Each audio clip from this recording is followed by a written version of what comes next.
And we have started new chapter in 10th class chemistry ICSE board chemical bond. Today we will study about types of a chemical bond.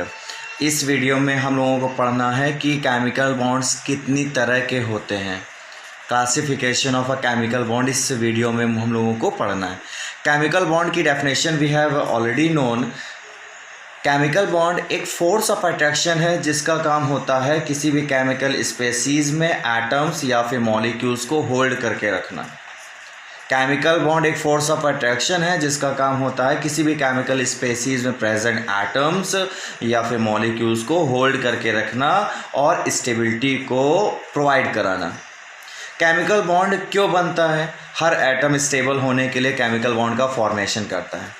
मैंने ये भी बताया था कि stable क्यों होना चाहता है। कुछ एटम्स अपना डुप्लेट कंप्लीट करते हैं, के शेल में 2 इलेक्ट्रॉन को रख कर स्टेबलाइज होते हैं और कुछ के शेल को छोड़कर अदर शेल्स में 1 इलेक्ट्रॉन को होल्ड करके स्टेबलाइज होते हैं। ये स्टेबलाइज होने के प्रोसेस में ही केमिकल बॉन्ड का फॉर्मेशन होता है। ये सारी चीज़ें प्रीवियस वीडियो में हम लोग डिस्कस कर चुके हैं। आज हम लोगों को पढ़ना है chemical bond means classification of chemical bond. Chemical bond is classified in following 3 type. First is ionic bond, second covalent bond and third is coordinate bond. Chemical bond is classified in following 3 types: ionic bond, covalent bond and coordinate bond. Ionic bond is formed between metal and non-metal. Covalent bonds formed between non-metals and coordinate bond is formed metal and non-metal and non-metal and non-metal.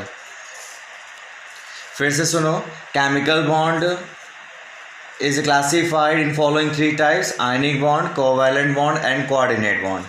Ionic bond is formed between metal and non-metal. Covalent bond formed between non-metals and coordinate bond is formed between 2 non-metal और metal and non-metal. आपके syllabus में coordinate bond सिर्फ non metal के बीच मिलेगा, लेकिन after 10th class आप ऐसे भी चैप्टर्स पढ़ोगे जिनमें कोऑर्डिनेट बॉन्ड मेटल और नॉन मेटल के बीच ही बनता है। याद रखना, आयनिक बॉन्ड मेटल और नॉन मेटल के बीच बनेगा, कोवैलेंट बॉन्ड नॉन मेटल्स के बीच ही बनेगा और कोऑर्डिनेट बॉन्ड नॉन मेटल के बीच भी बन सकता है और मेटल और नॉन मेटल के बीच भी बन सकता है। लेकिन प्रॉब्लम यह है कि आयनिक बॉन्ड का फॉर्मेशन होता कैसे है? तो इस बॉन्ड का फॉर्मेशन तभी होता है जब बिटवीन 2 एटम्स इलेक्ट्रॉन का कंप्लीट ट्रांसफ़र हो। मतलब जब एक एटम इलेक्ट्रॉन को लॉस करके स्टेबलाइज हो और वही लॉस इलेक्ट्रॉन दूसरा एटम जब गेन कर लेता है तब वो एटम भी स्टेबलाइज हो जाएगा। मतलब बिटवीन 2 एटम अगर कंप्लीट ट्रांसफ़र ऑफ इलेक्ट्रॉन हो रहा है तो आयनिक बॉन्ड का फॉर्मेशन होगा। बिटवीन 2 एटम्स अगर कंप्लीट ट्रांसफ़र ऑफ इलेक्ट्रॉन हो रहा है तो आयनिक बॉन्ड होगा। इसका मतलब हुआ जब एक एटम इलेक्ट्रॉन लॉस करेगा तो वो कैटायन में कन्वर्ट हो जाएगा और जब दूसरा एटम उन्हीं इलेक्ट्रॉन्स को गेन करेगा तो एनायन में कन्वर्ट हो जाएगा। एक बन जाएगा कैटायन, एक बन जाएगा एनायन। कैटायन और एनायन दोनों अपोजिट चार्ज स्पेसीज़ हैं। मतलब एक एटम जब इलेक्ट्रॉन लॉस करता है तो कैटायन में कन्वर्ट हो जाता है, दूसरा एटम इलेक्ट्रॉन्स को गेन करता है तो एनायन में कन्वर्ट हो जाता है। और कैटायंस और एनायन दोनों अपोजिट चार्ज स्पेसीज़ हैं, दोनों एक दूसरे की तरफ अट्रैक्ट होंगे। कैटायंस और एनायन के बीच जो फोर्स ऑफ अट्रैक्शन, जो electrostatic force of attraction develop हुआ है उसी को आयनिक बॉन्ड कहते हैं। Ionic bond is also known as electrovalent bond. Ionic bond is also known as electrovalent bond formed between cation and anion. That is why we called electrostatic force of attraction is also known as ionic bond, which is present between cation or anion. याद रखना, एक atom electron को loss करता है, दूसरा atom electrons को gain करता है। लॉस करने के बाद कैटायन बना, गेन करने के बाद एनायन बना। दोनों के बीच का जो फोर्स ऑफ अट्रैक्शन है, जो इलेक्ट्रोस्टैटिक फोर्स ऑफ अट्रैक्शन है कैटायंस और एनायंस के बीच, उसे ही बोलते हैं ionic bond. Next, covalent bond. Covalent bond is form by mutual sharing of electron between 2 atoms. मैंने बताया यहाँ पर जो 2 एटम्स होंगे बेसिकली नॉन मेटल्स के ही होंगे। 100% मैं ये भी नहीं कहूँगा कि ये प्योर नॉन मेटल्स के बीच ही कोवैलेंट बॉन्ड बनता है। कुछ ऐसे भी एक्सेप्शंस हैं जिनमें मेटल्स और नॉन मेटल्स हैं लेकिन उनके बीच कोवैलेंट बॉन्ड बनना चाहिए आयनिक बॉन्ड, क्योंकि मेटल और नॉन मेटल के बीच हमेशा आयनिक बॉन्ड बनता है। लेकिन कुछ ऐसे भी एग्जांपल आएंगे जैसे AlCl3 aluminium chloride covalent compound आएगा। एल्युमिनियम मेटल है, क्लोरीन नॉन मेटल है, तो आयनिक बॉन्ड होना चाहिए लेकिन कोवैलेंट बॉन्ड है। इसका रीज़न हम लोग अभी डिस्कस करेंगे। ठीक, तो covalent bond is form by mutual sharing of electron between two atom. Covalent bond is form by mutual sharing of mutual sharing of electron between two atom.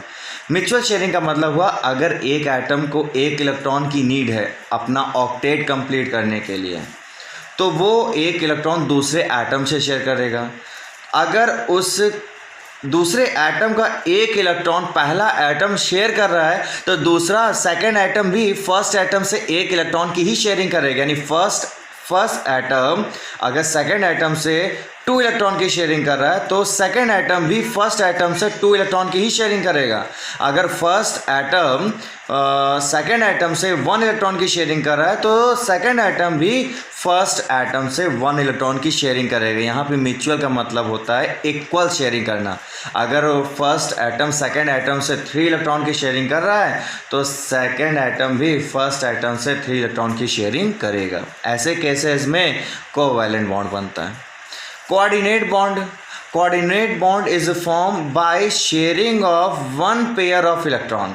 1 pair of electron मतलब एक electron की sharing नहीं, यहाँ पर 2 electron की sharing होगी जिसे एक पेयर बोलेंगे।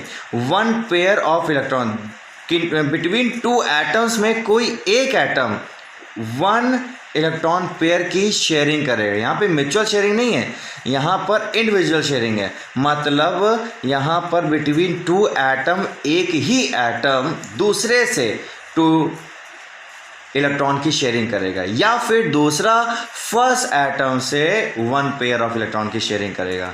यहाँ पर म्यूचुअल शेयरिंग नहीं होगी। फिर से मैं बोल रहा हूँ, कोऑर्डिनेट बॉन्ड और कोवैलेंट वो यहाँ पे म्यूचुअल शेयरिंग है। फर्स्ट एटम सेकेंड एटम से अगर 2 इलेक्ट्रॉन की शेयरिंग करे तो सेकेंड एटम भी फर्स्ट से 2 की शेयरिंग करेगा। लेकिन यहाँ पर होता क्या है कि फर्स्ट एटम सेकेंड एटम से 1 पेयर ऑफ इलेक्ट्रॉन की शेयरिंग करेगा, या फिर सेकेंड एटम फर्स्ट एटम से 1 पेयर ऑफ इलेक्ट्रॉन की शेयरिंग करेगा। हमें डिटेल में इन चीज़ों को पढ़ना है, ये तो सिर्फ डेफिनेशंस हैं जिससे हम लोगों को आइडिया लग जाता है कि कौन सा बॉन्ड किस तरह